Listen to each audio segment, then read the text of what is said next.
Everything changed in a matter of seconds. I mean, literally. A single, solitary announcement that sent absolute shockwaves through the front offices of all 32 franchises. I want you to picture the scene in war rooms across the entire league right now. General managers freezing mid-conversation, owners frantically scrambling for their cell phones, salary cap strategists suddenly realizing that the entire financial model they've relied on for decades has just been completely, utterly detonated. We are looking at a landscape-altering event in sports history. A moment where the tectonic plates of the National Football League have fundamentally shifted forever. Because you see, this isn't just about a team changing hands. It is about absolute power, enduring legacy, and an almost unthinkable sum of wealth changing the very fabric of the sport we watch. Welcome to this Deep Dive Explainer. Your channel for this journey is NFL Nexus. Before we uncover the unbelievable layers and the hidden high-stakes micro-details of this historic moment, make sure to subscribe to the channel right now, like this explainer, and comment below on what you thought. And hey, if you want to support the channel even further, consider becoming a channel member today. We have a lot of ground to cover. Let us begin. Take a moment. Seriously, just stop and think about this exact number. $9.612 billion. We have to truly pause and feel the absolute weight of this staggering figure. In the highly exclusive, gated community of professional sports ownership, numbers are always large, right? That's a given.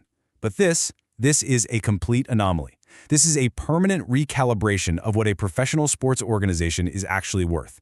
To put this into proper financial context for you, this single transaction is roughly equivalent to the entire gross domestic product of a small nation like Monaco or Fiji. Let that sink in. It is a number so incredibly massive, so completely unprecedented, that it instantly redefines the financial ceiling of the entire league.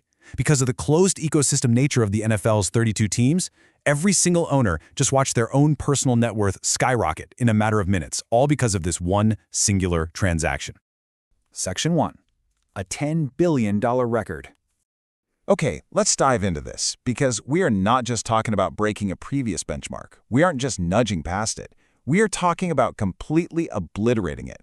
This transaction doesn't just edge past the previous NFL franchise sale record, it smashes it by over $3 billion. A $3 billion gap between the last record and this one. Think about that margin. We are clearly no longer in the era of billionaires treating football teams like expensive weekend hobbies. We have officially entered an era of sovereign wealth level valuations. And the official blockbuster announcement came down on a very specific date, July 11th, 2026. Estate of Paul G. Allen reaches agreement to sell Seattle Seahawks.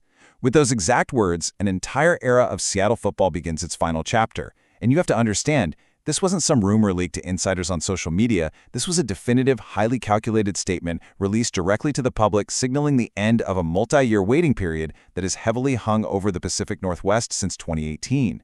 The estate meticulously navigated a complex 8-year web of probate laws, municipal clauses tied to Lumen Field's lease, and shifting global sports equity markets. They waited patiently. They waited until the franchise was at its absolute undisputed peak before finally pulling the trigger. Section 2. The Paul Allen Legacy. So, the crucial point is, you absolutely cannot comprehend that $9.6 billion price tag without first understanding the deep, profound legacy of the Microsoft co-founder who made this franchise what it is today.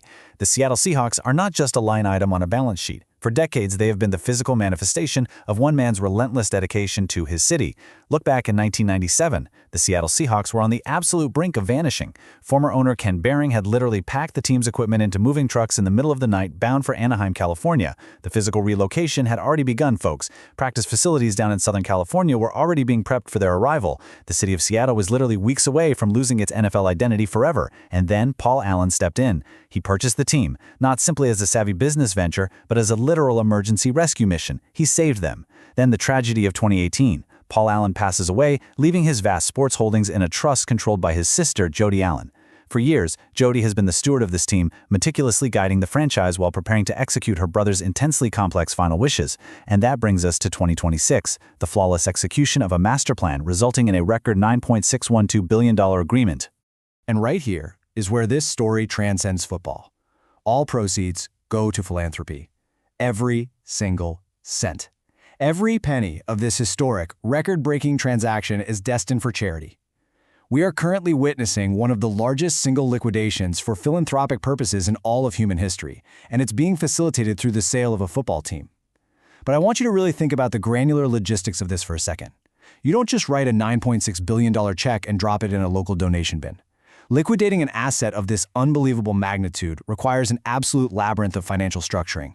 The capital is going to sit in a series of highly regulated, specialized trusts and donor-advised funds. It will generate hundreds of millions of dollars in pure interest annually, which will then be distributed meticulously over decades to global health, environmental conservation, and homelessness initiatives. It adds this layer of profound humanity, a deeply emotional core, to what is otherwise a massive cold financial transaction. Paul Allen's final act on this earth is to use the ultimate sports asset to actually change the world. Section 3.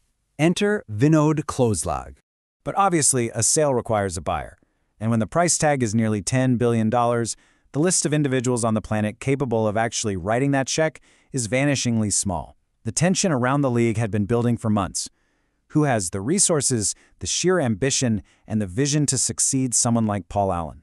Well, the group leading this record-breaking purchase is spearheaded by billionaire venture capitalist Vinod Khosla.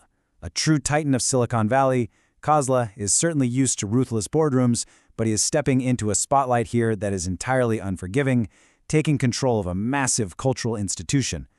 Listen closely to his very first public declaration. We look forward to building on the winning legacy Paul Allen created and to earning the trust of the Seahawks organization and fans everywhere.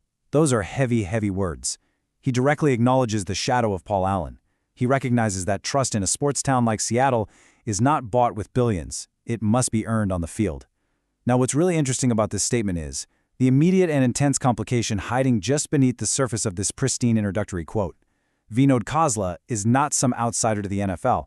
He is already inside the house. Section 4. The 49ers divestment. We are looking at a massive, glaring conflict of interest sitting right at the absolute center of this historic deal. You see, the National Football League operates under a strict, unyielding constitution. You cannot serve two masters.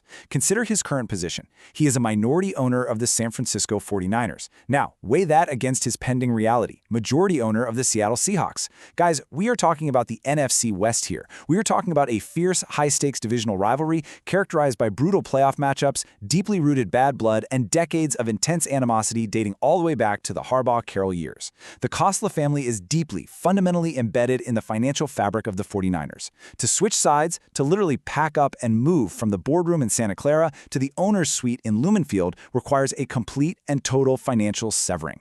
Mandatory divestment required. There is absolutely no gray area here. The NFL rules are absolute. The Khosla family must entirely, 100%, give up their stake in the San Francisco 49ers in order to take ownership of the Seahawks. But untangling this, it's a logistical nightmare. Selling a minority stake in an NFL franchise is incredibly, notoriously difficult. Unlike a majority stake where you get to run the show, minority shares are notoriously illiquid because they offer absolutely no operational control. You're essentially buying a very, very expensive VIP pass without having any real say in how the team is actually run. So the Khosla family now has to find a buyer for their portion of the Niners. They have to negotiate a valuation that reaches into the hundreds of millions, survive the intense, grueling vetting process of the NFL Finance Committee for that new buyer, and completely untangle their assets from San Francisco. Only then, and I mean only then, can the keys to Seattle be handed over. It is a high-wire financial balancing act, and it's playing out in real time right now behind closed doors.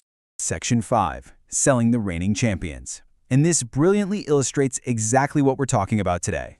We really need to shift our focus to the actual product on the field. Because typically, you have to remember, when an NFL franchise goes up for sale, it's a distressed asset. It's a team sitting at the bottom of the standings, suffering from years of mismanagement, desperate for a total ground-up rebuild. But that is absolutely not the case here. Vinod Khosla is not buying a fixer-upper. He is purchasing the absolute pinnacle of the sport. They are selling a dominant, reigning championship roster at the absolute peak of its value. The Seattle Seahawks are your reigning Super Bowl 60 champions. They utterly, completely dismantled the New England Patriots on the world's biggest stage, winning decisively 29-13. Think back to that game for a second. The suffocating defensive line play that recorded 6 brutal sacks, the absolute total shutdown of the passing lanes. This is a team that has simply commanded the league, securing 7 playoff appearances in the last 10 seasons alone. Khosla is inheriting a finely tuned championship-winning machine, and you know what that means? The pressure to maintain this level of dominance from day one will be absolutely suffocating. The fans in Seattle are used to winning, and they will accept nothing less than continued total supremacy. Let's move to and see how this builds. We're mapping out the final, imminent hurdles before this mega deal is officially inked in the history books forever. July 11th was just the announcement, but right now, the clock is ticking incredibly loudly. Late August. That's when the elite circle of NFL owners will meet. They hold the ultimate, final power to either approve or completely deny this transaction. They are going to scrutinize the finances. They will ensure that incredibly complex 49ers divestment we talked about is totally, completely finished, and they will vote on whether to admit Khosla into their exclusive ranks. And then, September. The new season begins. The reigning champions will take the field to defend their title, and a completely new era of ownership will commence. The window to get all of this done is brutally, unforgivingly tight. Which really leaves us staring at a profound and honestly slightly terrifying horizon. Is $10 billion the NFL's new normal? Just think about the massive implications of that. If the baseline ceiling is now effectively $10 billion, what does that actually mean for the future of the league? Who is even left in the world that can actually afford to join this club? We are rapidly approaching a reality where individual flesh-and-blood billionaires might no longer even have the liquid capital required to play at this table. It kicks the door wide open to sovereign wealth funds, massive private equity consortiums, and institutional ownership that fundamentally alters the very DNA of the National Football League. The rules of the game have changed forever. This isn't over yet. The ripple effects of this one deal will be felt for decades to come. Thank you so much for diving deep with us today. Remember, you are watching NFL Nexus. If you value this level of detailed cinematic breakdown, you need to subscribe to the channel right now. Hit that like button, like this explainer, comment your thoughts down below on this historic $9.6 billion sale, and show your support by becoming a channel member. Until next time, keep your eyes on the details.